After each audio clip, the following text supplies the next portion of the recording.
Hello and welcome to a Bergkamp Wonderland.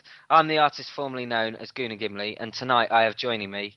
First up, it's podcast producer and hairy ladies' favourite, it's Danny the GFP. Hello, Danny. Ahoy, shipmates. How are you? Yeah, I think we're all good. Excellent. All good. I got what the joke was there, and Hey, see you next Tuesday. did you? Shipmate, water, very Yeah. funny. I've no idea what you're on about. I say that all the time. Yeah, it's just a twat.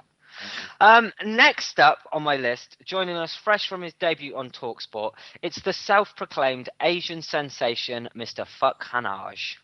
Good evening, gentlemen. And how are you? I'm very well, thank you. Really pleased to be back on this week, so let's get cracking. Yeah, how did TalkSport go for you? We played it on the show last week. Yeah, I heard. No, it was amazing. I was quite nervous, actually, because it was my first time on the radio. But they were gentle with me, and I hope I did you guys proud and did Arsenal fans proud, I suppose. But yeah, it was a great experience, and we talked about the game, and I'm glad that a lot of what I said happened to turn out right, luckily enough. So, yeah, really pleased with that. Yeah, you had most of the nation nursing a semi at 10 to 11 in the evening. With your dulcet chocolate tones. Cheers, Kim. Chocolate. It's always a pleasure. It is for everybody else. Right, next up, making his fortnightly appearance, it's Strutter himself, GC from She Wore a Yellow Ribbon. Hello, mate. Hi. Would you like to tell the nation what you had for tea? Yeah, I had a fish. Really? Yeah, It was nice. Nice bit of fresh fish, mate. Went It down a wasn't tree. Pilau rice, was it? Why would I have that with fish, mate? You have chips with fish. I don't know. What about a kofti kebab? Coffee? No, Coffee flavoured kebab. I've no idea what you're on about, mate. I had a nice bit of fish. That's all right. It's a good job we record this podcast 20 minutes before we start recording. Special awaits. And finally, stepping in at the last minute and bailing us out the shit like he always does, it's our man in Poland. It's Mr. Steve. Hello. Hello, mate. How you doing? I've just finished a large stew and dumplings out here, so I'm all warmed up, ready to go. There's no leaks in my flat, nothing flapping about, so we should be all right. No. Your bedroom floor isn't 2 inches deep in water upstairs. No, and neither is not deep in any fishy substances either. Before anybody asks. Well, actually, it is. It was. In all fairness, it was nice to swim down the stairs instead of walk down them. Makes a nice change. I mean, 2 inches of water in your bedroom, you must have feared for your own life. Oh, do you know what? It was up to like my chest area. It was just bubbles. So about 90 centimetres then. Yeah, something like that. Yeah. If it weren't for your toes, you might have drowned. Oh, no, I was holding on to one toe just to fucking gasp for air. It's quite amazing. Right then, we'll start off this then. Danny, do you have any scores for us this week? I certainly do, Marjorie. I'm using George Bird's site as for the first part. The Under-21 League, we beat Aston Villa 4-2. I just found out today. Remember the old Scottish defender, Scott Marshall? Mm-hmm. He's now a coach at Aston Villa. Oh, okay. Yeah, because he was rumoured to be the next Tony Adams, wasn't he? And then at the end of his career, Tony Adams took him to Wickham. Anyway, so he's a coach at Villa. The magnificent Gnabry scored the first. John Torrell scored 2. And missing in action, Frimpong scored the other. So they're 4-0 up by half-time. And then they didn't score anymore. But there's some really, really good... If you go and have a look at George Bird's site, which is arsenalyouth.wordpress.com, there's a young photographer called Kieran Clark, and he tweets his pictures. And the one I really liked earlier was one of... who was it? Was it Gnabry or... No, the Ox. Running along at about 800 mile an hour, jumping over someone in mid-flight, and he caught him, and it's a beautiful picture. So well done to Kieran. Kieran Clark that's with an E on the end. He's on Twitter somewhere, so you might want to go and follow him. Nice bloke. Brilliant photos. Yeah, so they won that. So the under-21s are now in the league. Where are they? 6th in the league, which isn't too bad. They've only played 6 games as well. So 2 games in hand on everyone else. We win those games in hand. We're undefeated, and we could go top, because at the moment West Ham are top. Which is very nice to see. Their next game is it's meant to be on the 17th of November, away at Norwich, but there's no time next to that, so I'm not sure whether the game's going to go ahead or not. And then moving on to the under-18s, they went to Southampton, drew 2-2 with Smith and Iwobi, and we conceded goals in the first and the second minute. So they're fighting a losing battle straight from the off, but managed to pull it back to 2-2, which is pretty good. Their next game is at home to Chelsea on the 16th of November at 11 o'clock, wherever the hell those games have been held, because I've got no idea, but there's no point because they are third from bottom. They're ninth in the League of 11 in the South League, and they're doing atrocious. They've won one game out of 11. So I just give up with those lot, poor thing. The ladies remember they beat that Kazakhstanian team 600 or 700 nil over 2 legs. They then played last Saturday and last Wednesday, I think it was, played Glasgow City. The first leg at Arsenal, we won 3-0 with goals from Houghton, Carter and White. And then the return leg a few days later up in Chile Jocko land, we beat them 3-2. So we've gone through 6-2 on aggregate. No idea who they're playing in the next round, but there's a few big teams have gone through. There's an Italian team, Birmingham City, Arsenal, a Swedish team, Wolfsburg from Germany, which are the ones that actually beat our ladies. Barcelona are through after winning 6-1 on aggregate. This team, I think they're Austrian, can't pronounce their name, not going to bother if they haven't got the courtesy to have a name in English that I can read. Fuck them. And it looks like Leon might be going through as well. So there you go. That's a roundup of all the scores. Marjorie Dawes. Fantastic. First up, we have a loss to Man United to talk about, and it's something that we can't really shy away from. So with no further ado, I'll go over to FK on his thoughts on Sunday's game. I was gutted, to be honest. It's always disappointing to lose to Manchester United, but I think this time it hurt even more because I think for the first time in a few years, there was a bit of an air of confidence, I suppose, going into the game, thinking that we could maybe get a draw, maybe even sneak an away win. United hadn't been playing that well into the run into the game. We'd been in a bit of form, and I was just even more gutted, getting to Old Trafford, hearing an hour before kickoff that there was an illness going through the squad and Mertesacker being dropped, and when Vermaelen was coming in, I kind of crapped my pants a little bit, but to be fair, he played really well. The game itself, it was a really flat game, no real chances at either end. We fell asleep at a set piece and they scored the goal, and even though we created a couple of chances towards the end with Sagna's crosses, no conviction going into the box. If you don't create chances at Old Trafford, you're going to get nothing. So I can't really argue the result, flat game, but can't take it out of perspective. I mean, it's disappointing to lose the game, but we looked a bit tired after a big week, and let's not forget Liverpool and Dortmund away were particularly difficult games. We just ran out of legs. I don't know what you guys think about that, but it was a tired, flat performance, and that's really about it. United themselves, they're capable of playing some awesome football, but they were really poor as well. And if that's the best that the champions of England have got, I don't think we've got anything to fear, and I think we can bounce back after the international break. I definitely think it was the first half display that really let us down in that game. I thought we came out in the second half, we looked a lot more organised, but I think we still fell short. Gav, what do you make on this particular match? Yeah, I mean, I'll reiterate much of what FK said, to be honest with you. He's probably summed it up quite right. The major thing with myself, really, is the fact that I don't think that the lineup was correct. Not that we had a lot of choice, and again, that's down to the fact of the amount of injuries we've got at the moment, and the fact of just how deep our squad is. Which, when you look at it, we've really got a shallow squad at the moment. Giroud, didn't look like, I mean, he's been playing 2 games a week for God knows how long. He needs a rest. But the main thing was he's really looking forwards on it. I don't think we can play Flamini and Arteta in the same team because we're playing 2 players that are very, very similar and play similar roles. Especially in the first half, we just was not putting 3 passes together, and we certainly weren't putting 3 passes together in their half. When it comes to the second half, and there was a bit of a change of formation, and obviously I don't agree with Ramsey being played out on the right. That's just a complete waste of what is probably our best central midfielder at the moment.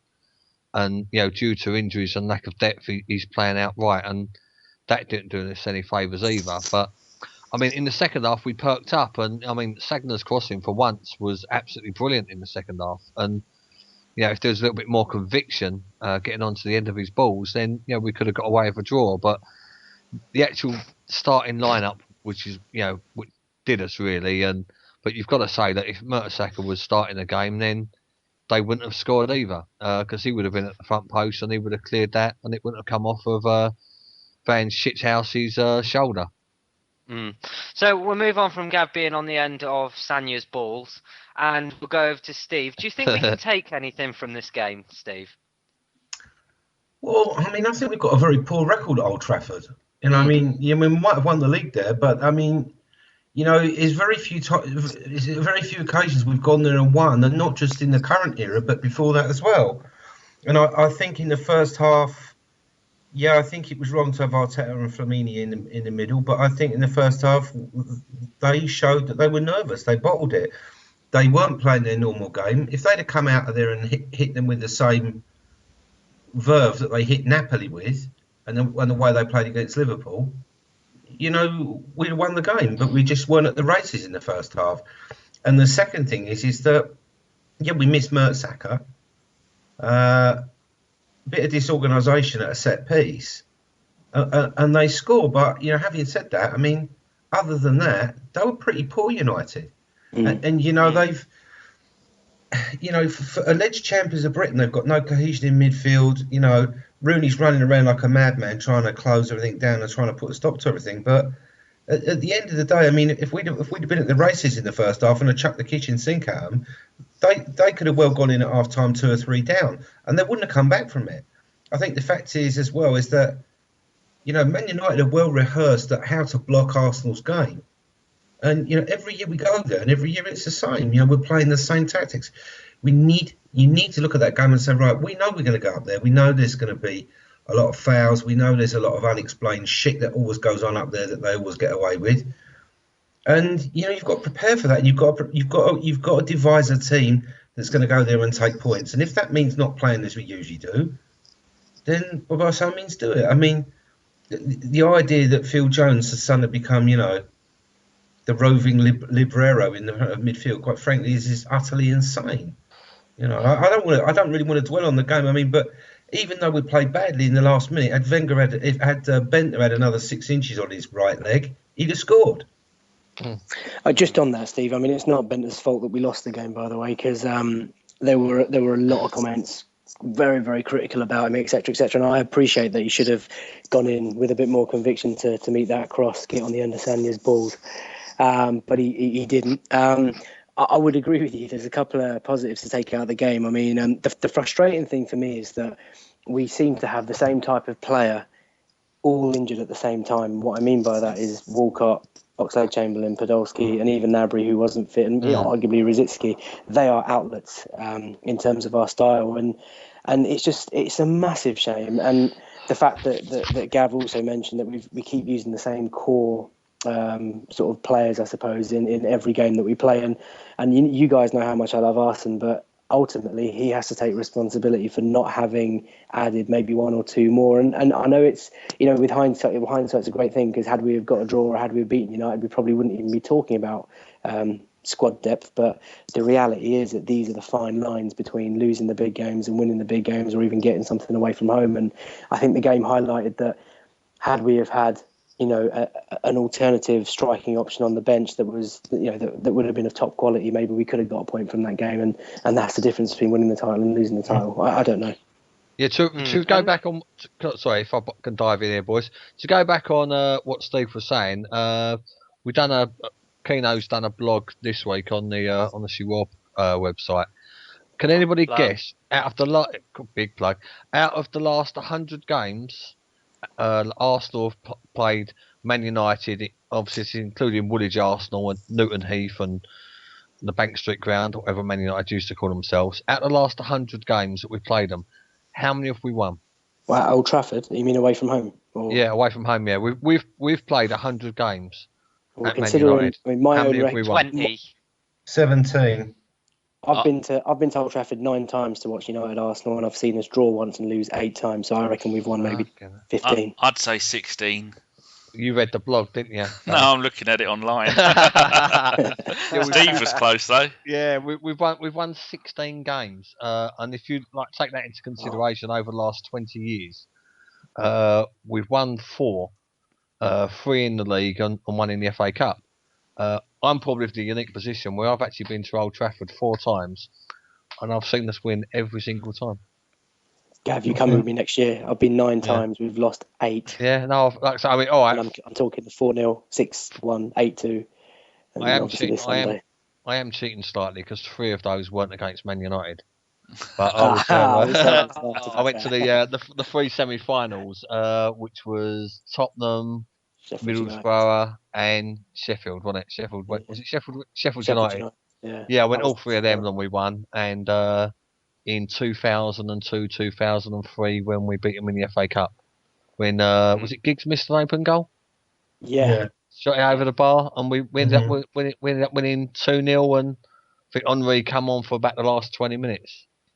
But I've got fond memories of winning there, so I do apologise, FK.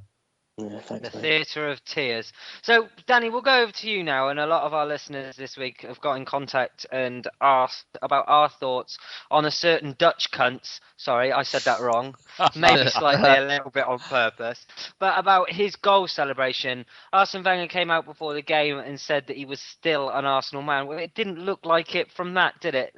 Your thoughts, please. Well, on that bit, I saw a quote on Twitter where Van Persie was slagging off Adebayor for his celebration and said how classless it was of him to do that.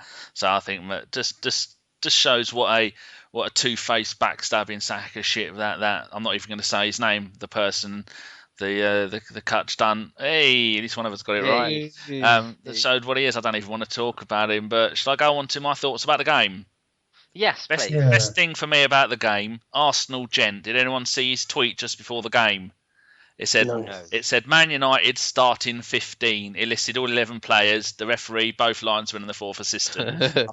I tipped my bowler hat to the Arsenal gent there.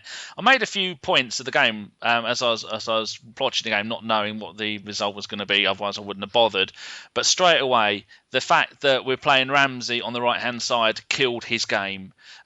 Ozil has spent time when he was playing in Spain and in Germany, playing on the wing. Now, Ramsey cannot play on the wing. And people go back to the Napoli game and go, well, he played on the wing, so did Wilshere, we beat him 2-0. I don't know how that happened. That was just a fluke. Napoli just fell apart that game. Sagna's booking was bullshit. I mean, Man United were kicking and doing everything that game, and Sagna got booked for it, and I couldn't believe that for what he did, he got booked, and then didn't someone else do exactly the same thing a few minutes later, and the referee did nothing about it. Rooney could have got booked about 3 times as for what usual. He did. Yeah. Horrible human being. But also another thing that I made a note of, that the commentators were saying all the time, oh, it was messing the Arsenal back 2 up because Koscielny's having to change sides. Well, no, Koscielny and Vermaelen has been the centre back partnership for longer than Koscielny and Mertesacker has, and Koscielny is a right-footed defender, isn't he? And Vermaelen's left-footed, so that's where he always plays. I think they were just trying to make a bigger deal of that than what it actually was. There was quite a few other things that at the time I thought we looked so nervous. There was a stat that in the first 16 minutes, 81% of the game was played in the middle of the park, and only 4% of the game was played in their half. So I think what Wenger was trying to do, much like the Dortmund game the week before, is go out there, just go out there and defend. Maybe go for the 0-0. And that was just so unlucky that he scored. I think we must make people aware as well. There was a small rumour going around Twitter. I've recently been told that it may not be true, that Arsenal players had their flu jabs this week. Now, I know Mertesacker was out, wasn't he? And Rosicky was out with flu. Can anyone shed any light on that? I know, Gav, was it Highbury Harold you saw tweet it? To be honest with you, I kind of sort of stayed out of it. I wasn't sure. I'm still not sure what was true from what was fiction with it, really. But I mean, if it was true that they was giving they gave the players a flu jab on a Friday, whoever was in charge of the medical decision to do that really needs sacking. Really, if anything, they should have given them the flu jab, after that game, before they went off to international duty, which would give them sort of 3 or 4 days recovery beforehand. Because if you have any kind of flu jab or Malaysia jab or malaria jab or whatever it bloody is, you're going to get a little bit of that disease. So it's just completely pointless. What I did hear, which was completely shocking, really, was the fact that on the morning of the game, Jenkinson and is it Hayden? They had to drive up. They got driven up on the early hours of Sunday morning to take their places on the bench because we didn't actually have enough players to fill the bench at that time. And it just seemed, like I say, if it is true or it's very bad management. If it's not true, then again I can't understand why we wasn't sort of going up with a couple of spares. Do you know what I mean? Why was we taking only 15 men up there when we should have been taking sort of 17, 18? And I would say also... Go on, Danny. Oh, I was going to say also it shows that how Giroud cannot play as our number one striker all season. I know that's something we're going to talk about a little bit later, but I thought that was the worst game I've ever seen him play. Admittedly, he didn't get much service. I thought Ozil was bad, but Giroud was shockingly bad. It seems like the whole the gravitas is that the right word? The gravity of the situation got to him. He shit his pants. Not that I'd do any better. Dan, I'll be honest with you. I don't think you can blame him because I think he's been putting in shift after shift. Oh God, yeah. Yeah, 2 times a week. I know, okay, people say football players have only got to do 90 minutes, twice a week, and for the money that they should be able to do it, 3 or 4 times, every day for that sort of money. But at the end of the day, to get the best out of players, then sometimes they need a rest and they need a break. And he's not had it. I just think it's, for him, especially as the way we play with him up front on his own, in the middle, and the way he holds the ball up. And, his fitness levels, I think, have gone, are certainly well up on last year. His goals are going to be well up on last year. And I really, really hate hearing anybody slagging off Giroud, but the fact of the matter is, we've got nobody else. We've got no viable alternative. And you are right in what you say. That I think it was just probably one too many. One game too far for him, really. The amount of tracking back the bloke does, he's the first one to run back. Unlike most other forwards we've had over the years, he'll track back, he'll defend, he'll be up for everything. So he was just knackered, but it was the worst game I've seen him play. Which was a shame. I agree with that, but like I say, I don't think it's fair to blame the player for that. I think it's probably fairer to blame the how he's managed. Because he's. Oh, here we go. I think Gab's got a fair point. And there's Arsene Wenger's fucking mate speaking there. I think Giroud's only problem is that he doesn't have the support that actually, if you look at the other squads like City and United and Chelsea, even though Chelsea have got problems up front, they've still got 2-3 and Liverpool decent players. I don't think Danny. I would agree. I think Giroud didn't have one of his best games, but like Gav says, he puts in a shift every game. His work rate is phenomenal for a centre forward. I read somewhere on Twitter actually that in the last 400 or 500 minutes of Arsenal football, he's not scored a goal. But not that worries me or anything. I think he's a good player. I think we can get a lot more from him, but I think we really need to buy someone in January. Did anybody notice the kits? Oh, you broke up then. Say that last bit again, FK. No, I was just saying that I think we really need to add someone in January. Yeah. Another little thing I thought was a touch of class for us. Man United on their kit, shitty little poppy. Arsenal had on their kit. Arsenal remembers sewn into the kits. I thought that was a nice touch as well. We were the first club to put poppies on the kit for Remembrance Day. Oh, was the first English club to do that. Did you also hear that was Giggs' 50th game against us? So he's probably won 48 of them. Hate that bloke. Hate him with a passion. Speaking of kits, did you see United? They were like, get your replica kit now and celebrate the victory over Arsenal. Did you see that the next day? No, that's lame. Very Spurs of the North. Yeah. Making fucking DVDs of their wins against shit teams this year. Just to wrap this end up, at the end of the day, anybody who thinks we're not title contenders can see with the way they celebrated winning that game. Yeah. When actually they had one chance and they took it. The rest of the game they were contained, and they got away got away with it in the second half. If that's all they've got to offer, I agree with what Jeff said to me earlier in the week. They won't even make the top 4 this year. No, I think they'll struggle as well. I think that, Which is always nice. yeah. I mean, I think they'll. I mean, they're going to be down with the Tottenhams this year. I mean, struggling for 5th and 6th place. And they're missing I Carrick. thought you were going to for say 6 weeks, I thought aren't you were they? going to say 10th for a minute. No, Down for Tottenham in 10th. oh wow. And they're do you know missing what Carrick for 6 weeks. That's a big loss for them. I mean? It might be a result for them. I mean, like I say, Man United they've got nothing whatsoever to offer in the middle of the pitch, and I mean Rooney quite rightly walked away with man of the match. I thought. I mean, I agree completely with the pundits on the telly with regards to that. Even though, like I say, I mean he did. You know, on another day he could have got booked 3 times. But like I say, he was the only one that had a bit of fight and a bit of courage. Van Persie, apart from that cross that the corner that come off his shoulder, done fuck all game. He was completely fucking useless. And like I say, teams are going to take points off Man United. Man United, they've seen the way they play, and teams are going to take points off them. There's no way in the world, look, I can see us finishing behind them. No, the thing is, Gav, it's all right when you've got your Arsenals coming to town, because clubs like United don't need to be pumped up for that. But when you've got teams like Everton or West Brom coming to play at Old Trafford, they're going to struggle to get motivated for that game, and I think that's where they're going to fall behind the rest of the pack.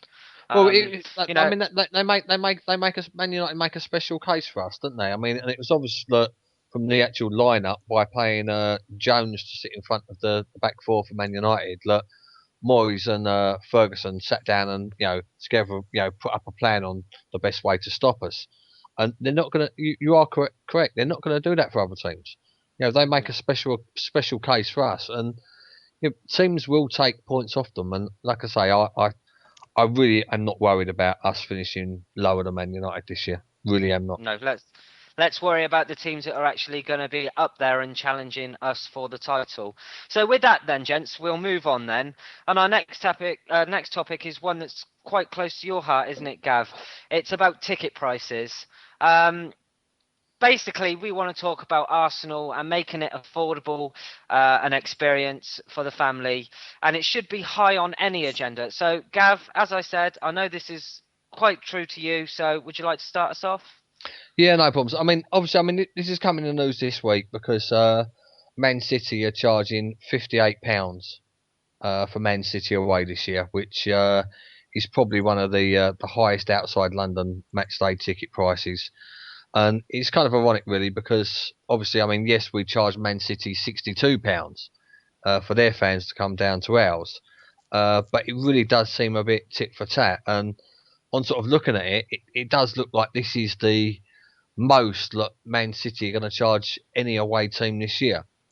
And I just don't understand it. I mean, I really am shocked and staggered that we've got to a position where people are charging this amount of money.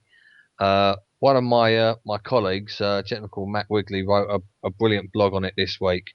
Put in a £62 where will it stop banner that Man City fans pulled out last year after they only sold out half their allocation at our ground because they was boycotting it. And I just don't know where it's going to end. The only people that have actually seemed to be willing to do anything with regards to ticket prices for away fans at the moment is Newcastle. They put out an offer to any other Premiership club and said, if you charge our fans 20 quid to come to you, we'll charge your fans 20 quid to come up here. And only Swansea, West Brom, Hull and Palace took them up into it. And now they've got this pricing agreement where, I mean, obviously Newcastle is probably one of the most expensive to get to due to how far away it is. But it's a good step in the right direction. And in a time where the TV money is going up and going up quite dramatically, you would have thought that as opposed to putting the money back into either club profits or into player wages, that when a game is televised, especially when it's been moved from 3 o'clock on a Saturday afternoon, that the actual supporters that go to the games should get subsidised in the amount that they actually pay to go. And like the problem is, is where will it end? I mean, are we going to get into a position in 3 or 4 years' time when for a basic game and just for the ticket, are people going to end up paying like £100? I mean, I never thought we'd be in a position where people would be going to be paying over £50. But I'm just a bit bemused to where it's actually going to end with regards to this. And it's not Man City fans' fault. I don't even think it's Man City's club's fault. It's just a football problem on the whole. And if football continues to do a supply and demand pricing thing as how it's going, then they're going to end up with grounds that are completely silent. And when there's always issues over atmosphere, especially at our home ground, you've got to imagine that maybe the pricing has got something to do with that.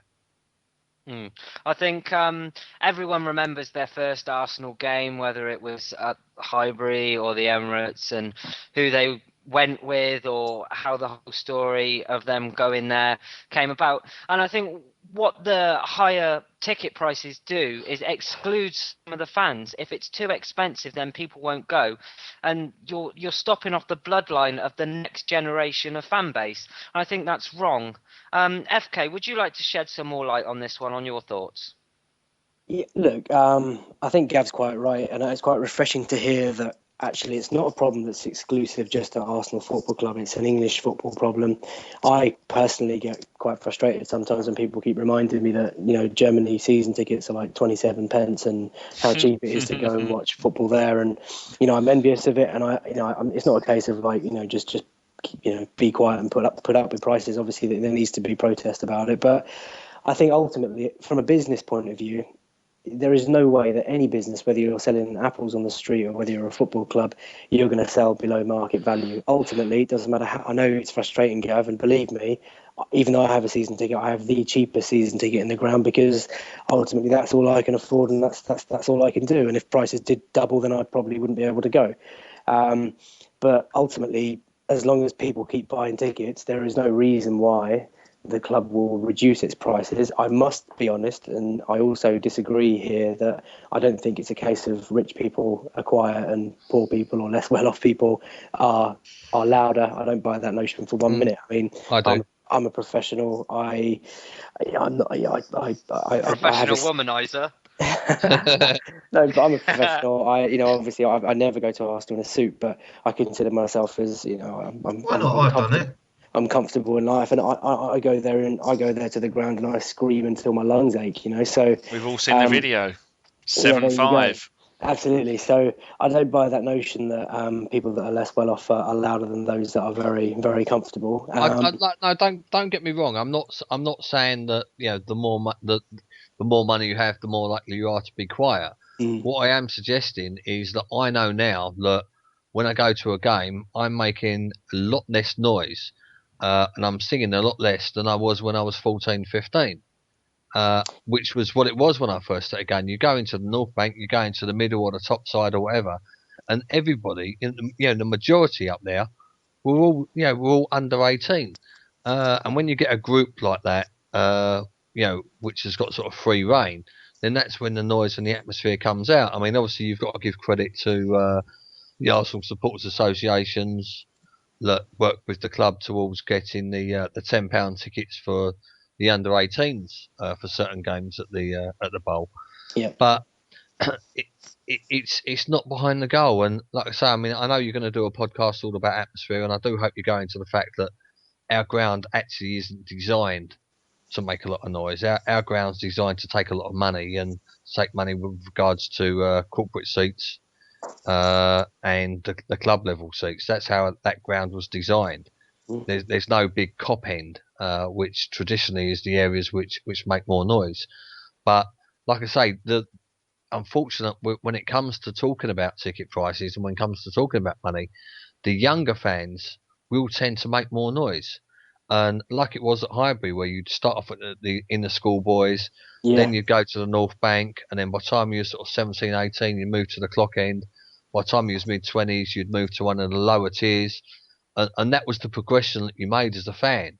from sort of like probably from sort of like the 50s onwards. Yeah, it's almost 50s evolution. onwards. That's what it was. It was like a rite of passage. You went there, then you went there, then you went there, and blah blah blah. And like I say, that's the problem. When ticket prices are high, you're not getting the influx of the younger fans, which are going to make more noise. And at the end of the day, the younger fans are the lifeblood of the club for the next 20, 30 years. If you're not getting thousands and thousands of teenagers in the club now and watching games now because they can't afford to, in 10, 15 years' time, they're the ones that are going to start taking up the higher priced seats. Absolutely. So clubs are being very, very short-sighted about the amount that they charge people. No, of course, but obviously that's an issue. I think we're all in agreement that it would be great to have more kids at football. It would be great to have cheaper tickets at football. But we know that it's an English football problem. We know that it's not just an Arsenal problem. But how do you combat that? What do you suggest they do? Well, the thing is, at the moment, it's down to greed. The clubs are just trying to, it's supply and demand ticket pricing. The more people they think want to go a game, the more they're going to charge for the game. They should, to be fair, is business sense. It's business, but at the end of the day, 100 years ago when Arsenal moved to Islington, they were begging the locals to come and watch the team. They were begging, mine, Steve's, everybody's, possibly yours, grandparents to go and watch the game and to come and follow this club that they've moved into the area. And everybody got behind the team, which is why there's such a plethora of Arsenal fans out there. And they want to be looking back into that. They want to be looking at getting as many local people involved in the club, because that's the roots of the club. And when you're pricing out the roots of the club, the future doesn't hold much. You can't look to the future, really. I don't think, because it's you're cutting off the lifeblood of the club. And you're cutting off. I hate to say it. People are on working class or a living wage is what seems to be the a good catchphrase at the moment. I think, with regard to that, Gav, there's obviously inflation that we kind of always just ignore. I mean, in 1993, when I was going to school, I had my bus fare to school was 30 pence, and now the same journey would cost £2.10. So it's 7 times more expensive, and I'm sure ticket prices have probably been increasing in line with that. But I completely hear you. I mean, getting local people in. I know you can't compare. They're not. No, I mean, I always go on the beer index. When I was drinking in pubs at 17 or 18, a pint would cost you about £1.40, and you get into Arsenal for £4, which is a difference of about 3 times. And that is the equivalent now of going into a game for £12. Well, it's not just the Premier League that does it. My local team, Peterborough United, who I go see a lot, I used to go on when Arsenal were away. I used to go and see Barnet, and I used to go and see Peterborough. So 10 years ago, I'd go see Peterborough to get in when they were in League One, like they are now, because it's been relegated from the Championship. £5 or £6 a game. Do you know how much it is now for the most expensive seat at Peterborough? I mean, they're all roughly about the same price, but the most expensive for a League One team for a stadium that usually gets about 10,000. £40. No, it's not that much at Arsenal. Yeah, £28. Okay. Well, is that for the cheapest or the cheapest? That's the most expensive. Most expensive. Yeah, and I think the cheapest is about £22. I mean, that for one game. What if like that's how much it used to be at Arsenal, not that long ago, and for it to have gone up from £6 or £7 to £28 in the space of a decade. When I used to go to Barnet, then it used to be about £4 or £5, if that, because they were in the Conference or League Two. Just everywhere is doing it, because they're all doing it for one reason: either to line their own pockets, or to pay the players' wages so they can line their own pockets. And we are the ones who keep paying for it. And until we all stop going. But there again, I did hear someone say that they could afford to let people in for nothing. They make that much money from TV and sponsorship and all that lot. The money they get from the fans is insignificant. Is that right? Yeah, I mean, there was, like I say, my colleague Keno's on shewar.com, another plug. He done an article this week about the difference it would be if Arsenal charged £20 for away fans, and it basically works out that the club would lose I think it's about £1 million a year. They'd be reduced down to. And when you look at the amount of money that they receive via TV, it works out 1.083 million a year. It works out. Arsenal would lose if they charged away fans £20. Well, how about charging all fans like that? Because well, I agree. Like I say, this, the pricing, even though it's been highlighted this week by Man City, and Man City fans, I'm sure, and Liverpool fans, I'm sure, will highlight, how much it costs them to come to us. The problem being is when you're the Arsenal, every away game is somebody's grade A game. Yeah. Like we charge Norwich £25 to watch us. When we go to Norwich, they charge us £50. So I mean, if there was some sort of reciprocal agreement between all fans and some sort of maximum and minimum amount with regards to what they're charging away fans, okay, it's not going to solve the problem, but it's going to be a start to solving the problem. And the problem is, like I said before, it's high ticket prices, but it's very much a supply and demand access. And a lot of people I spoke to this week, when I put up a few controversial tweets over this, was saying, basically, the long and the short of it was that they will only start caring about people being priced out once they're priced out themselves. And obviously, I got that sort of chucked in my face as well. The fact that I pay myself a membership and I go a few games here and there. If I go a grade B game, because I don't I won't pay for a grade A game. If I go a grade B game, am I saying that £35 is an acceptable amount and anybody that can't afford it, well, tough shit? And it's really not that case. It's the case of the clubs are actually sort of baying on people's loyalty. They've got a huge, and I'm sure Steve can talk a lot more about this than myself. They've got a huge loyal fan base and customer base, to which obviously they're going to try and milk it to get as much money and as much profit as possible. But is that doing the grassroots and the younger fans who probably earn less money, is that doing them any justice? Is it doing the local community any justice? And that's why German teams, do very, very well on this, because German teams can only actually be, involved with sort of like 49. German teams, the fans own 49% of the clubs. They're heavily involved in the community spirit, and they get the they get train tickets paid for, etc., etc. So, like I say, maybe the Germans have got it right with regards to this, and I do realise I'm hogging the mic here, and I do apologise to everybody else, but it is something that I feel very, very passionate about. We not all for do. me, not we all do. I mean, not just for myself. I mean, I've had my time. I went home and away for from a 14-year-old. My time's done. But it's just the next generation. Anyway, I'm going to shut up now, boys. That thing you're saying about that, I was going to say, that thing you're saying about Germany, it's the fans have 51% of, so out of the 18 Bundesliga teams, 16 of them are owned by the fans. Wolfsburg and one other aren't. So I just wanted to clear that bit up. Gim? I was just going to say, Steve, you've had time to sit back and listen to the debate. What's your thoughts on this? I think Gavin's got it right. I mean, we heard for years about how the club had this massive waiting list for season tickets, and it was over 40,000 people. But we know from last season, when they had so much trouble renewing season tickets, that list evaporated right down to 22,000. We know people that were 22,000 and odd on the list, and they were asked if they wanted a season ticket. So you can see how far they had to delve down. So perhaps the demand amongst domestic customers, to use a marketing phrase, isn't that strong. And they are somewhat getting as well a lot of ticket income from foreigners, corporate trips and all the rest of it.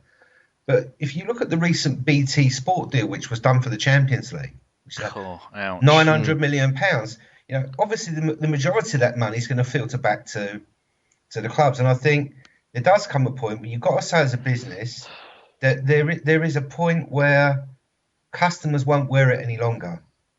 And I think you've got to look at the reality of the situation. I think FK hit it on the head. I for years, I was a managing director of an advertising agency, earning very good money. But I stopped going when we left Highbury. I stopped going because I couldn't afford it anymore. I couldn't justify to my family paying over £1,900 to go and watch football. And I think, there's a lot of people out there whose wages over the last 9 or 10 years, not only has inflation gone up by quite a lot over 10 years, but people's wages haven't gone up at all. So in actual fact, they've not had any rises. They've actually had the purchasing power of their wages decreased. At the same time, all their bills have gone up by more than inflation, fares to work, and fares for a lot of people to get to games as well. Not many Arsenal fans can afford to live locally now. So you've got to look at all those things, and the clubs have got to understand. I think Arsenal have made some small token efforts. This Young Guns thing, where the pushing of the BSM and AST and some of the other fan groups, they developed this thing to let young teenagers go into a certain area of the ground on a reduced price ticket. That's great. But, it's all very well having a global fan base, and it's all very well having people coming from all over the world to come and see the Arsenal. But they're not the ones who are going to be going up to Bolton or up to Newcastle on a shitty winter's day on the train, spending £200 or £300 to go to an away game. You stand there. People who stand there at Old Trafford while the team smash the pieces 8-2, and who stand there singing their lungs out to the end, proud of that club that they love. That's what we need more of. That's what the club needs for the future. And I'm afraid to say that the current sort of way the club's going, they're not going to have those people. And I don't think it's just about Arsenal. I think fan groups have got to get together on this, and they've got to start to pressure politicians. They've got to start to lobby the clubs and the FA. Because let's not forget here, it's not just clubs, it's also international games. The price of games at Wembley is absolutely horrific. How can a dad afford, to take two boys or two girls to the Arsenal? That's one hideous expense. But to go to Wembley, it's you're talking of, people being asked to pay a month and a half to 2 months take-home wages for their season ticket, and it's wrong. And going on the beer index, when I first started drinking, a pint was 28 pence, and a ticket to get in the Arsenal was £1.80. Oh dear. I don't know if any of you lot know about the when I was at Highbury, 19 years, being a wheelchair ticket, I got my ticket, because when we were talking about the BSM with this, they said I should have mentioned it.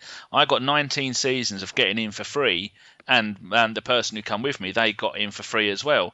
But then as soon as we moved to Cash Burton, my season ticket was £500. I think between £500 and £600. I mean, I didn't mind paying. Like, I used to get in free at Barnet as well. But then I'd say, no, I'm not going in for free. I'll pay because Barnet don't have any money, much like Peterborough. I'd pay to get into Peterborough. So I didn't mind paying, but that's just one of the other things that the club did. There was about, I think at Highbury, there was maybe about 100 in the wheelchair section. And then that moved from 100 to about 200 or 300 at Cash Burton. And then they decided to charge for everybody. So not that you shouldn't pay, but that's just the kind of things they did. And now my people that I used to sit next to, Paul and Karen, they said that between them, their season tickets, they've moved to the next tier up, is £1,400 a year. Which is a hell of an expense. Which, I mean, if I do want, that's why I can go back whenever I want, because there's plenty of those spaces left. But if it's £400 or £500, that wouldn't be a problem. But even I'd think £1,500. I don't know about that.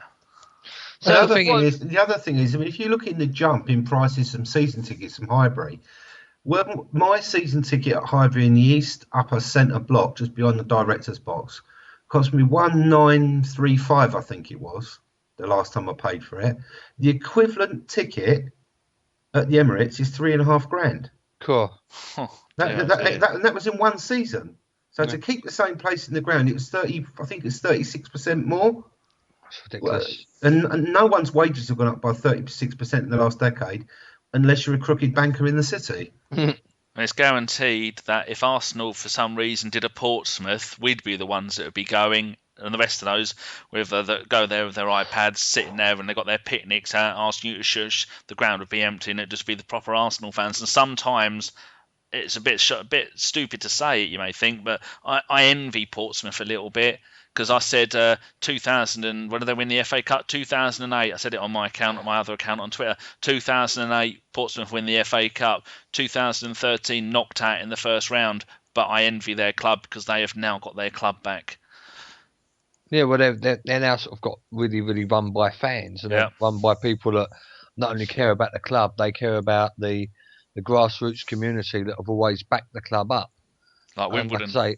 Well, exactly. Do you know what I mean? And it, even Leeds to a degree have got their club back as well. It just I just really fear to where it's all going. And if football is going to end up going to a place where only they're going to sell the tickets to the richest only, and unless you can afford it, then they don't care about you. Then where does it end? If they don't care about people like us that can no longer afford to go, where would it be in 10 years' time? They will milk it until it's on its fucking arse, and then they want us back.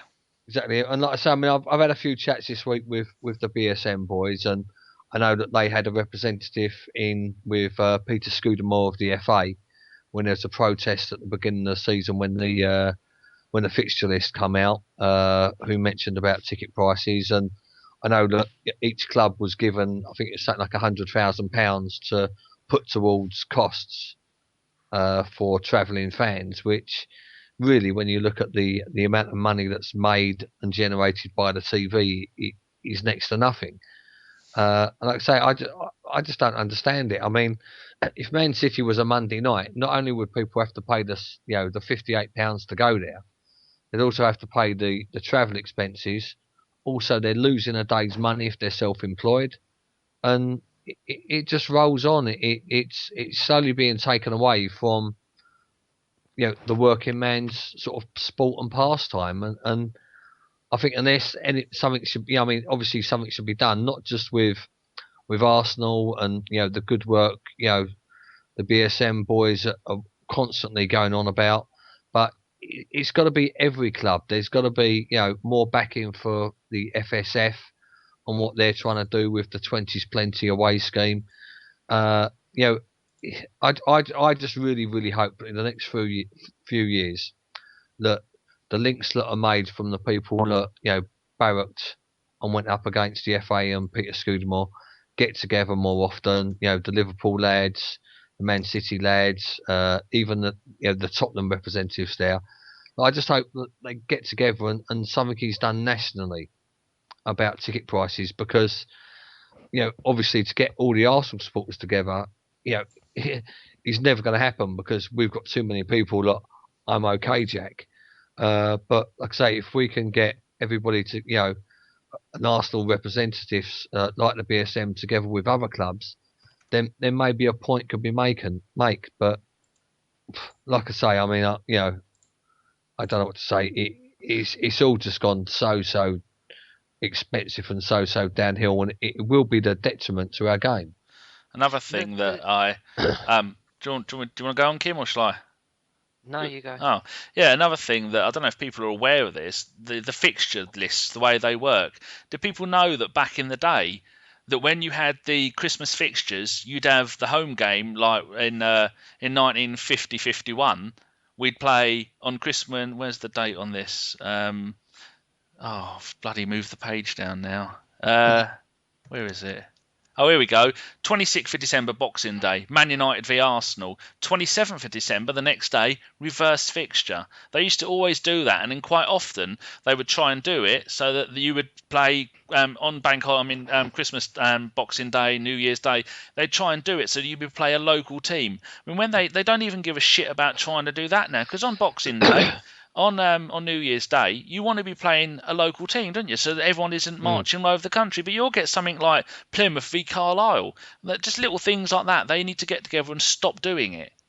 And on what made me think of that, as you were saying, on like a Wednesday night when you have to go up north. If it's going to be a nighttime game, make it a local game. Don't have people having to take the day off of work when no one's got any money and having to traipse up and down the country. Little things like that would help. That's not going to make any difference to anybody else other than the fans and make their life a little bit easier. Yeah, I mean, another thing they've also got to stop doing is allowing the TV to change the dates of the games after they've been announced. So when fans have bought train tickets and then they find out that they've done their money, they can't get their money back, and then they actually can't go to the game they bought a ticket for because it's been moved to a work night. That's got to stop as well. And then the train companies put their prices up. Yeah, that's another thing. I mean, the prices for trains is absolutely a joke. I mean, you're looking at sort of like there and back the same day for a Newcastle game. You know, you could be looking at 80 quid return on the train. And, you know, the train companies, you know, again, is much the same as what the airlines do when as soon as the Champions League fixtures are out, they bump the prices up.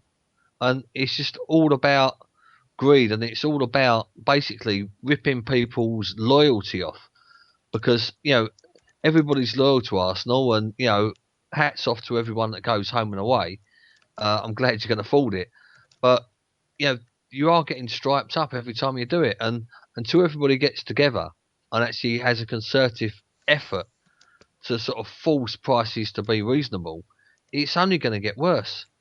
The players have a lot to answer for, though. Like, everybody knows the story in Ian Wright's book.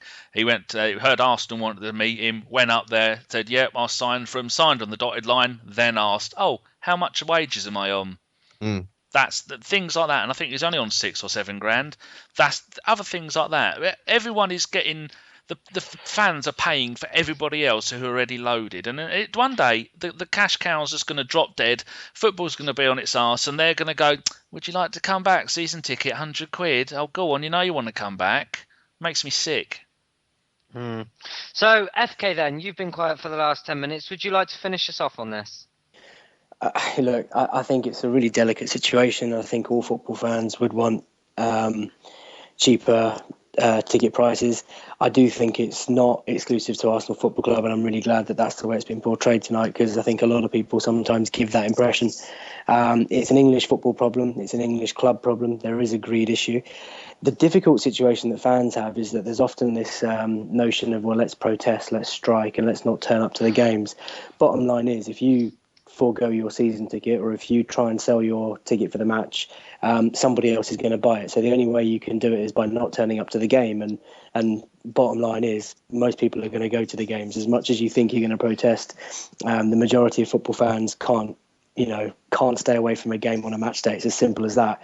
I would agree that as long as there is a market, the clubs will continue to charge horrendous prices. It's not just about ticket prices, it's about travel prices, it's about Sky subscription costs. Just generally, to a football fan, to follow your favourite football team is such an expensive hobby. Personally, I have absolutely no idea how to combat it. I think people have so many weird and wonderful ideas, but Gav's spot on. If you want to challenge it, it's got to be collected. It's got to be a collective approach from football groups and football supporters trust from all clubs to get together to battle with ministers and politicians and get the FA and the Premier League involved. I don't know how you do it, but it's simple economics, Gav, and I'm really sorry to kind of say that. And it doesn't mean that I'm happy, but mate, if my season ticket was £300 cheaper, I would be over the moon. But the reality is that prices are only going to go up, inflation is only going up, cost of living is just going up, and it's just the way it is, and it's a horrible situation. Like I say, my point is because that's how it is, doesn't make it correct. Absolutely. And like I say, it's just an abomination on where it's actually going at the moment. And the longer this goes on, the worse it's going to get. And yes, I mean, I do agree with you. I mean, there's people out there, as the song goes, "I'm Arsenal till I'm skint," and that's what's going to happen. People are going to end up with. I mean, I know people that have got horrendous credit card bills and are in a horrendous debt from following Arsenal. I know people that have, bought their season ticket and then whacked on 3-4 grand on a credit card over a season following the Arsenal. And they're getting in horrendous debt over doing this because it's, they've got you by the balls. Everybody and every loyal Arsenal supporter wants to go as many games as they can, and they go as many games as they can afford. And it's just basically putting people in debt, and it's really ripping off loyalty. As opposed to encouraging loyalty.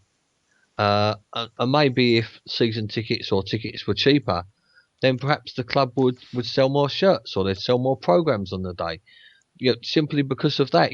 Don't try and get all the money in just off the ticket prices. I just did a calculation that if you had 50,000 fans paying £600 each for their season tickets, that's £3 million.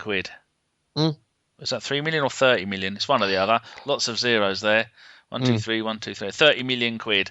I mean, what's that? It's bugger all. They can afford to half that. I mean that is exactly the same as how much the TV money has gone up this season.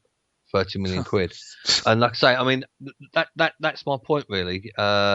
Is that in a time where the global brand of the Premier League is going up and the actual TV money is going up, perhaps knock that off of what you're charging the local fans to go to games, because it is fans going games which makes the atmosphere, which makes the brand stronger. Nobody nobody throughout the world wants to watch a game in a half-empty stadium where there's little or no singing or little or no banter. The actual fans in the ground are every much as part of the entertainment for the global market as the players are on the pitch. And when the TV money goes up, I do feel that they should be subsidised. So, like I say, my point is really there should be some form of concerted effort to make sure that when TV money goes up, ticket prices go down to compensate that, because the fans are part of the entertainment. Well, as long as if the geese keep laying the golden eggs, the clubs are still going to want them. It's true, exactly. But also, guys, I think Arsenal are actually one of the very few clubs that try and do a little bit. I'm not stepping in there and just defending Arsenal, but the Carling Cup games, United charged £46 the other night for their Carling Cup game. We charged a tenner and 20. We also have the Junior Gunners thing. Our season ticket, people always seem to forget. Yeah, they are quite expensive, but they include all the cup games. So my season ticket game by game is cheaper than Spurs and Liverpool, and I know where I'd rather be watching my football. But you're right. It's a football-wide issue. It's something that all the clubs need to get together. All the fans, supporters groups need to get together, and there needs to be some sort of way of doing it. But it's just what can I say? It's heartbreaking because costs are going to go up year on year on year, and maybe the bubble will burst. Maybe in 5-10 years' time. Not just football, is like it? Danny says, yeah, of course not. It's everything. It's like there's that statistic that the power utility companies have put their bills up 175% in the last decade, but people's wages have only gone up 25% in the last decade. I mean, my electricity bill a year is £1,600. I know. That's because you're fucking always plugged into the fucking electric, aren't you? I am. I've got a built-in rotisserie as a bed. Oh, lovely stuff. Go on and move this along. Yeah. I was going to say, we'll move on then, fellas. And we've taken to Twitter this week to ask some questions. So we've got a few coming up now then. In the back straight of the podcast. So our first question comes from Daniel Owen, and on Twitter he is at INFERNIKUS, which is Infernicus, and he asks, does Sunday's defeat show how thin our squad is, or the lacklustre display from facing 3 top-class opponents in a week? Danny? Certainly does. I don't know if I mentioned the how many games do Man United think they're going to lose at home per season. So I think that's a little small crumb of comfort. But there's also that thing going around Twitter where they list all the strikers that Arsenal have come up against for Dortmund, for Liverpool, and for the manc-chesters, and only one of them scored. So if those games, if we'd have had one game against Palace or Sunderland or one of those other teams in between those lot, I think we'd have done a lot better. But to play 3 in that length of time and win 2, I'm happy with that. Not hardly anyone goes up there and wins a game, do they? We're still top of the league and we're still Arsenal. No, definitely. I think if we'd have said before the game that we'd be sat after those 3 with 6 points, I think most of us would have taken that, wouldn't we, boys? More important to win a home game against Liverpool than it is to win an away game. Yeah, definitely. Right, our next question comes from Stefan Doyle, and his name is at Stefan_Doyle. This one's for you, Gav. Why continue to play Bendtner when he clearly isn't bothered? Would we rather see a youngster given a shout instead of him? Yes. Okay, there's another thing. A Danish newspaper this week, just before the Man United game, reported some quotes from Bendtner saying that he wasn't happy at the club and the club had promised to sell him. Don't know why they did that before the Man United game. Thought it was particularly poor timing, but not clearly good enough for the team. Is he, Gav? Well, I mean, you want me to say the C word, and I'm really refusing. I'm not prompting you at all. I'm really refusing not to say the C word this evening. We've had a very, very good debate, and we've kept the swearing down to a minimal. But so does that mean he's the Canish dunt? No, he's just a cunt, isn't he?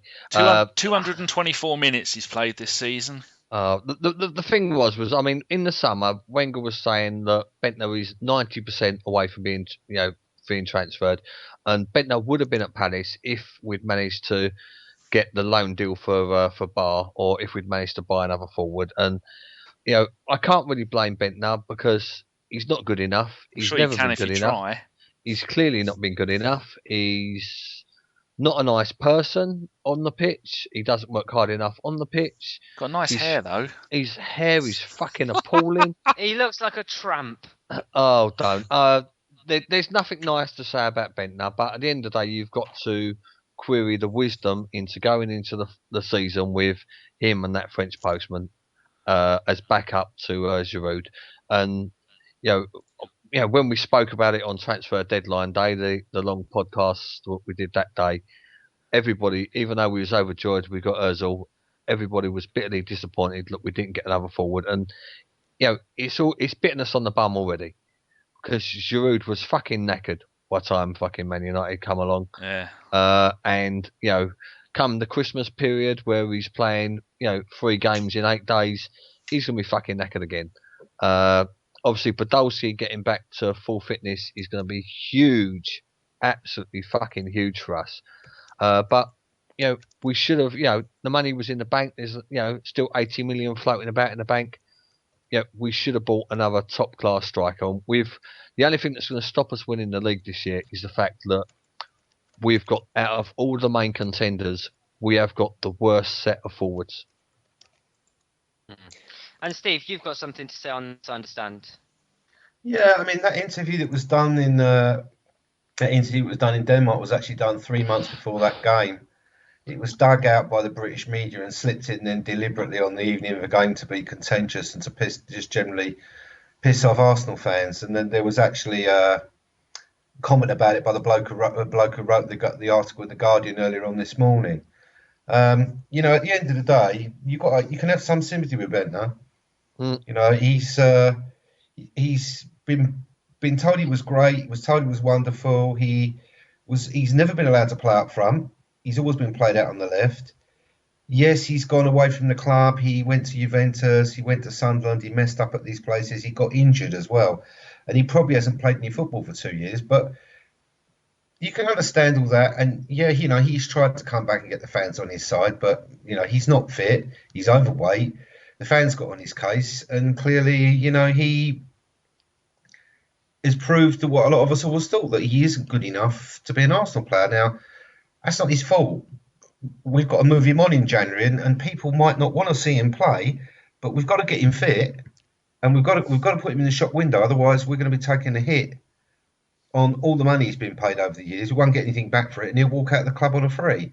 So for me, he should be playing in Capital One Cup games. He should be on the bench because it's better than a postman with one leg.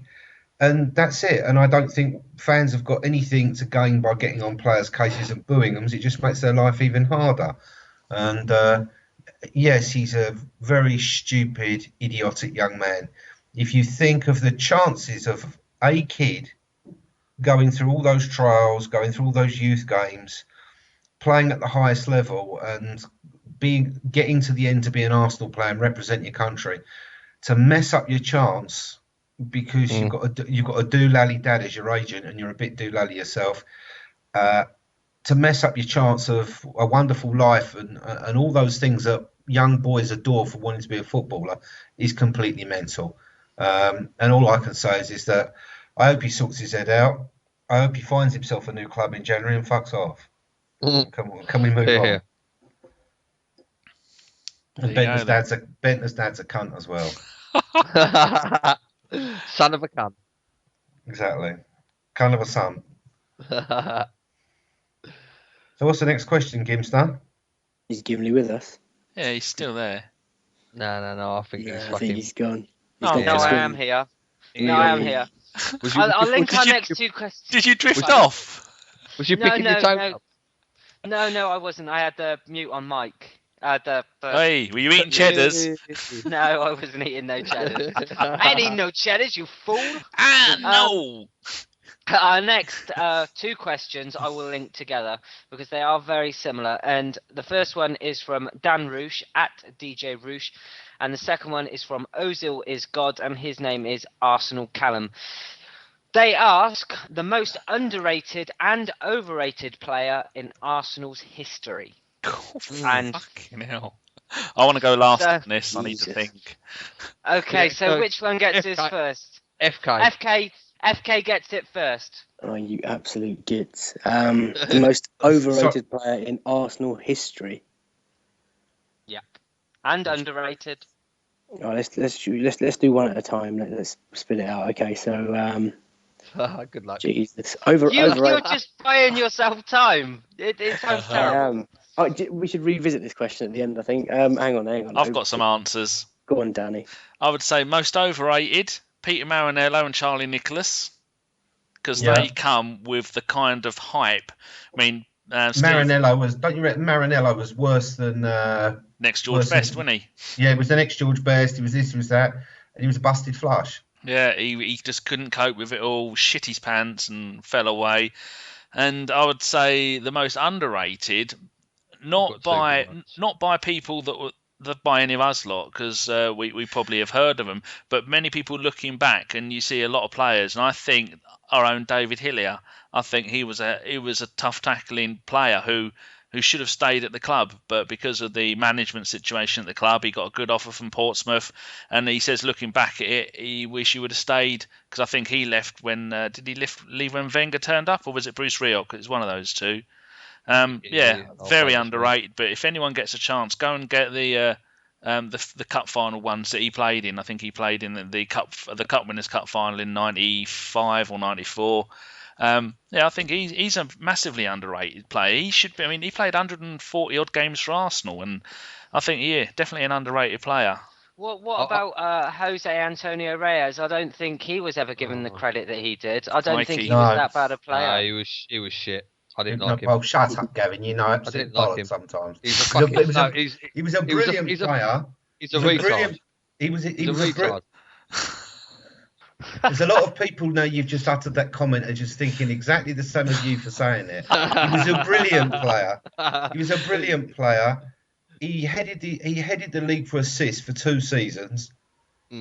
Gary Neville went to kick him off the pitch at Old Trafford, practically kill him because he couldn't deal with him. He even admitted it himself on Twitter the other day. The only way I could stop him was to constantly foul him.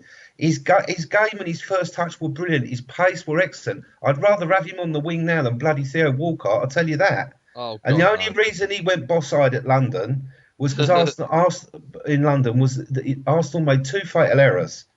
One was allowing his family and his wretched mother to come with him instead of making him grow up and stop being a mummy's boy. And His mum cooked for him. yeah, but he should have found him a nice bird to cook for him instead, and not only cook. And the second thing that buggered him was all this business with his Spanish coach racially insulting Henri. But also Henri didn't like the fact that there was someone else becoming a star at the club, and that was pretty obvious. I think I agree with Danny that probably the most overrated player at Arsenal was Marinello, in my book. And looking at Reyes' his stats, he had 9 goals in 30 games in his second season for us, and that's in the league alone. He came straight on in his debut, and we were losing 1-0 to Chelsea, and he scored 2 fucking brilliant goals and smashed them out the FA Cup. Wasn't he the most he's a fouled retard. player in the league in his first season as well? Yeah, he was. Yeah. Yeah. What like I say, the thing is to judge Reyes not by what he done for us in 30 games or how many games he played for us. 44. 44 is to judge him what he's done afterwards, which is fuck all. He come over here, his mum come over, filled him up with paella, got him fat, right? And in all intents and purposes, Sorry, Slim. Yeah, well, I mean, I'm almost a little bit over fighting weight at the moment. But yeah, no, he was It's a all those retard. pillows. No, God, he was he was a retard. Like I say, he had learning. It was a Gav, you can't say that. No, This Ray, goes out to thousands of people. Yeah, I do apologise for. I do apologise. You do realise you're now going to get loads of tweets from people who've got kids who've got learning difficulties. You can't go. It's his fault. He was a bit downy. We must say, if there going downhill from here. If there is anybody listening who is a retard, please don't throw your potatoes at the screen. Oh God! Yeah, please, anybody from the Haringey area, this was not meant to be directed at you, even though you probably are retarded. And if anybody, name is Jeff. Well, we won't talk about him. But no, by retard I mean he had learning difficulties. No, he did. No, this is a fact. Can we just move on before we get sued? This is a fact, boys. Right? He couldn't read or write Spanish. He couldn't read or write. You? Huh? I'm not fucking Spanish. Hey, Steve, anyway, Gav's down with the clown. Yeah. Yeah. Can I say a couple of players that I think were underrated at Arsenal? Or even retards. No, that both of them are not retards, because I wouldn't dare call either of these them, because they're probably quite hard as well. Will Todd, I thought he was like, a lot of people gave him grief, but another one of the players that's played majority out of position by Arsene Wenger, scored some very, very important goals for us. And Kevin Campbell. I thought Kevin Campbell always put a shift in, always put his head in where it hurts, and like I say, both players done well for us and other clubs. Scored 50-odd goals one season for the reserves and the youths, Kevin Campbell. Super Campbell, yeah. As the Jumbotron used to say. We used to go, oh, fuck off.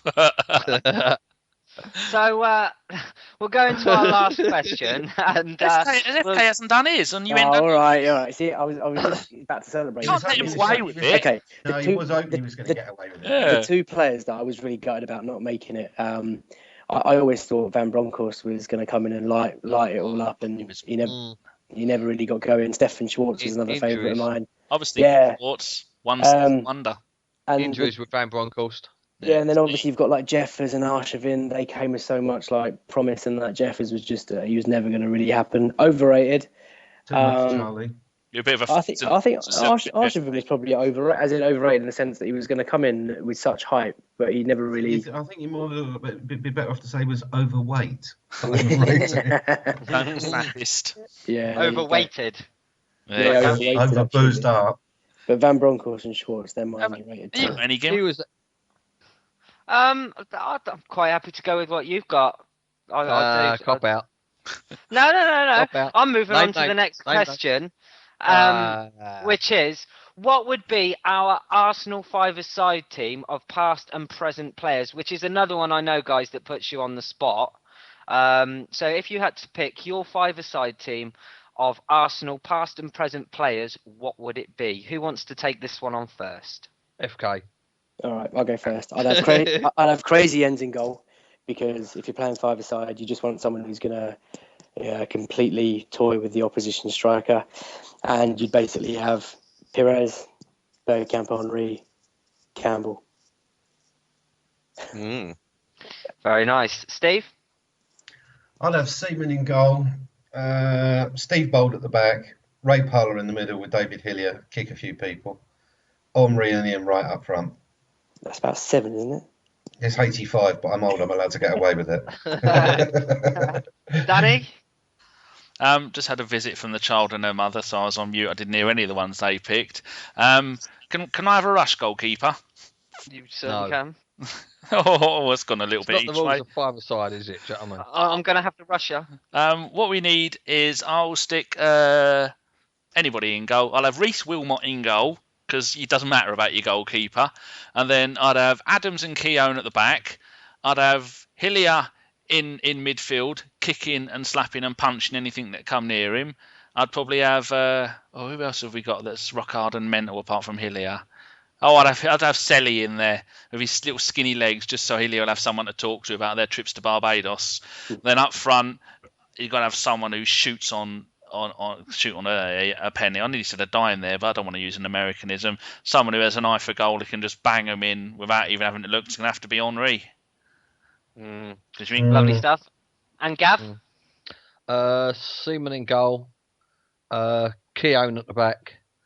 Midfield of Stevie Williams, Rocastle, Perez, and got to be Dennis Bergkamp. Oh. my God. Oh, I need a cup of tea and a lay down. So that was the end of the questions. Is there any other topics in which we want to discuss this week? Well, I've got my one about your German coming back, haven't I? My world. Oh yeah, we've got our very special question from Herbert Bergkamp. I was waiting for that. See if I've got an answer for it. With Podolski coming back into the squad and Giroud looking for backup, is this the perfect opportunity to start playing Poldy in the central striking position? Danny?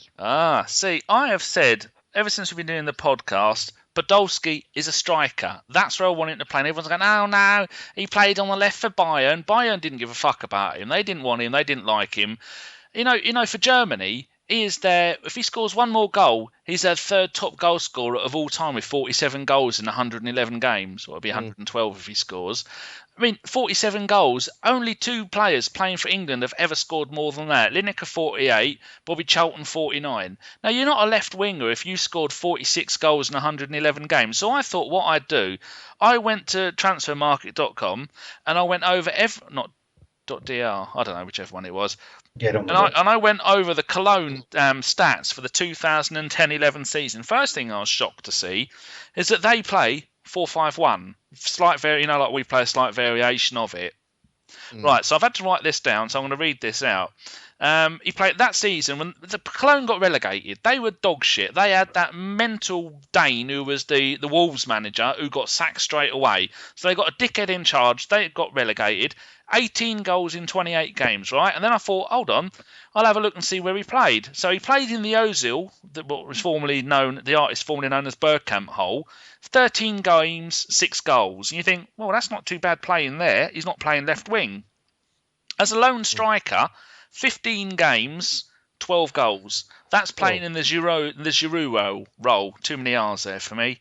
Right. But then, as the lone striker in a 4-5-1 formation, 10 games, 11 goals in a team that got relegated. And there's no one can argue with me about this. I've looked at the formations. Right. They went on a run of 8 games as him as the lone striker in a 4-5-1 that season. 8 games, 10 goals. He was scoring. That's just an unbelievable run. And in that season, the longest run of 4-5-1 they did was 8 games. And after that, it was only 2 games in a row. And in those 8 games, they won 3 and drew 2 and lost 3. Now, considering they only won 8 games all season, so people can't say that he isn't a striker because he played up front, either played up front or behind a bloke called Novakovic. Another one who can't be bothered to have an English name. Novakovic. There's now people out there turning in their graves. So there you go, people. As the number 10 striker playing in the Giroud role up front in a 4-5-1 and the team that got relegated with a mental case as a manager, 10 games, 11 goals as the main striker. So people shut up telling me he's a fucking winger. He's not a fucking winger. 46 goals for Germany. Done. Oh, you sound like that was rehearsed. No, well, I've been thinking about it all day. I'm just really annoyed that people go, oh, he's not good enough. He's a better fucking player than Giroud. He scored more international goals. One game last season, he scored 2 goals in one game. One of those, if that had hit a human being, it'd have fucking killed him. He has an eye for goal. Giroud has a problem at the moment where he gets the ball and he goes, now, shall I shoot? Shall I do my hair? Oh, I've had the ball taken off me. I mean, not giving Giroud any hate. He's a brilliant player. He's come on leaps and bounds, but Podolski would be my choice as number 1 striker. And I'd love to see him get a run, and he will get a run. Dan, do you think with, like I say, with Ozil playing in the middle, Santi getting pushed out left, that is probably the only way Podolski's actually going to get a game is through the middle now. And about fucking time. Well, you mark my words. He'll come back in a couple of weeks' time, and he will be getting 5 or 6 goals a game. Dan. Yes. Do you have unmanly thoughts about Podolski, buddy Jots? Ja, wohl, mate. I want to see my Pumpensvaten. Every time I sneeze, or anyone sneezes, I go, Pumpensvaten. I don't even know if it's a German word. Oh, Jesus. If we have any German listeners, let us know. Yeah, apologise for that. Pumpensvaten may well be a German word. Or Stinkensvaten. Now we've offended people with special needs and Germans. Okay, wonderful. We're going well this week, so we'll finish with some shout-outs. Gav. My shout-outs to the BSM boys for the good work they're doing. Keep up the pressure with regards to ticket prices. What are you laughing for, Dan? You're joking. My daughter just bought me on a mini cheddar. She's bought me in some hot sauce. I just had a swig. Oh, ow! And the only drink I've got here is wee. Sorry, go on with it. I just don't know. Don't. I may have to FK and I may have to reconsider being on it. It's just going downhill every week, and just as you think I couldn't possibly lower the tone anymore, Danny manages it. It's called Cholula hot sauce. Oh, that's lovely. Don't get any in your eye. That was me thinking you was looking at. Wash your hands before you take a pee. Oh, jeez, and I love it. I love a jalapeno. Oh, sorry about that. I should have muted it. I was too busy dying. I couldn't reach the mute button, so I coughed all over Gav's shout-out. Sorry, Gav. No, that's what I thought you was looking at pictures of Podolski and whacking one out. Oh, you cheeky monkey. How dare you? Yeah. Ladies' man. So to reiterate, yes, big shout-out to all the hard work all the BSM boys do with regards to trying to put some pressure on lowering ticket prices. And like I say, I hope if there is any form of campaign in the future or any form of token protest, that everybody gets involved. And people can go to their website and they can become a BSM member for nothing. And then you'll get the emails. Mm-hmm. And if you want to join, it's only, I think, £5 a year. You get a lovely little badge. And they'll email you all the surveys they do. And everything they do is for the good of the club. And they don't make a penny out of it for themselves. But Raj does have a nice Ferrari that he just picked up, but there's no questions asked. Yeah, no, I mean, a point on that. I mean, all the profits that he's actually made and not he's actually directed at doing any form of action does actually go to the Bendtner Trust. Yeah. Which was a young Islington chap who was sadly knifed to death, a complete innocent in an altercation. Didn't he? Well, basically, yeah. I mean, it's all like I say. I mean, I don't know the exact details, but it is all a very, very sad occasion. I mean, knife crime is on a whole, but the considers as a family have really, really rallied around it, and like I say, through the Bendtner Trust, they run sort of workshops on knife crime and trying to encourage kids not to carry knives. Really, so like I say, all the money that the BSM do raise as a profit does go to them, and like I say, fair play to them and all the money they raise, really. Yeah. Steve, your shout-outs, please. I've got 2 this week. Actually, I've got 3. One is a young lady called Charlotte, who you can find at Eski Ruth, which is spelled ESKI Ruth, and she's an Arsenal fan up there in Birmingham, and she's not been very well lately, and been going through some unpleasantness in the hospital, so wish her well, and people should go and say hello to her. And another young man is Will Savage Gooner, a big fan of klaxons and a big fan of being obsessed by football and watches some very obscure games. A very funny young man, and you can find him at Savage Gooner. And the third shout out I'm going to give to is all the horrible, wretched individuals that I blocked for talking bollocks this afternoon and lying. Hope you enjoy your block. And to FK.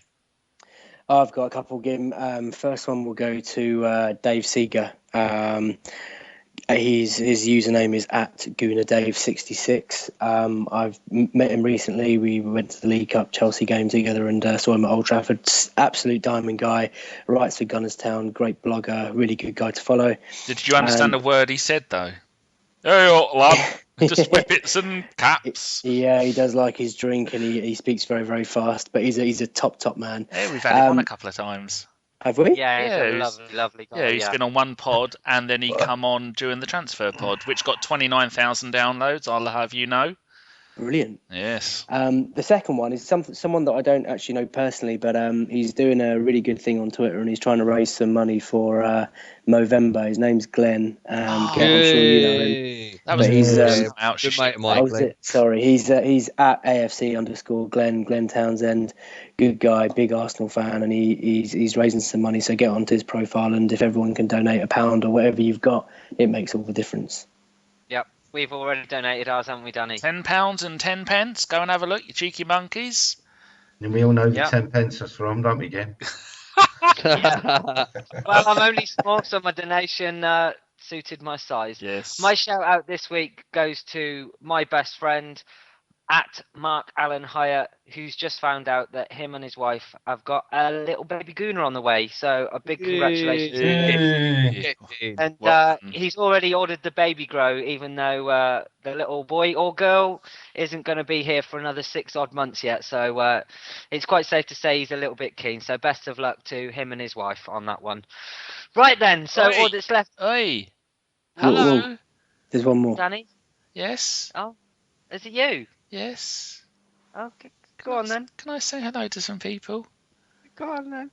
Okay. I'd like to say, bonjour, le poisson rouge, le bouche, le balébou, le money mood, to my friend John, who's in France, who does a French Arsenal podcast. I've listened to it. No idea what the fuck they're on about, but never mind. It's the thought that counts. He is at NYTAK with an underscore at the end. And he's a cheeky monkey. He's the one who I was tweeting about. He did the Dortmund game, and he was taking photos, and he did a whole blog of it, but it was all in French. So I had no idea what the fuck that said either, but I loved every second of it. My second shout-out was to AFC Glenn, you cheeky monkey. We've already done that. He's raised nearly 600 quid already. And my third one... Eh? Go on, Glenn. Go on, Glenn, boy. Lovely tash. And my third one, there was a player at Arsenal who was at Arsenal from 1984 to 1995 as a youth. He went there at about the age of 8 or 9. He left in July 1993, and I was just doing it for my A to Z on the Highbury Inn, which is my my Arsenal site that no one ever goes on. Don't go there. There's too much tumbleweed. So that's Soner, S-O-N-E-R, Zumratel, and he is now the youth coach at Norwich, and he's a bit of a scout as well. So he's only done 9 tweets, got 18 followers, but he's an ex-Arsenal. And I'd asked him today when I was doing his bio, what team do you support? He said always Arsenal. So there you go. So his is at SONERZUMRUTEL. Go and show an ex-Arsenal player some love. Never actually played a first team game, but it got further than most of us did. And FK, you've got one final special shout out, haven't you? Yeah, this is quite a special shout out for us. His username is at Arsenal_Pires7. He's a big fan of the show, and he's been listening for a long time, and unfortunately he had some sad news in his family, and his mother passed away. He sent us a very nice message to say that we have kind of kept him going, and that he really enjoys the show, and it's a special shout out for him, and as a team we're deeply sorry to hear of your loss, mate. So just wanted to kind of like say that and put it out there. So thank you very much for listening, and just some nice words that you sent in to us. Yeah, it never gets easier. It's always a terrible thing to deal with, and we're glad we've been able to help you a little bit. Yeah, definitely.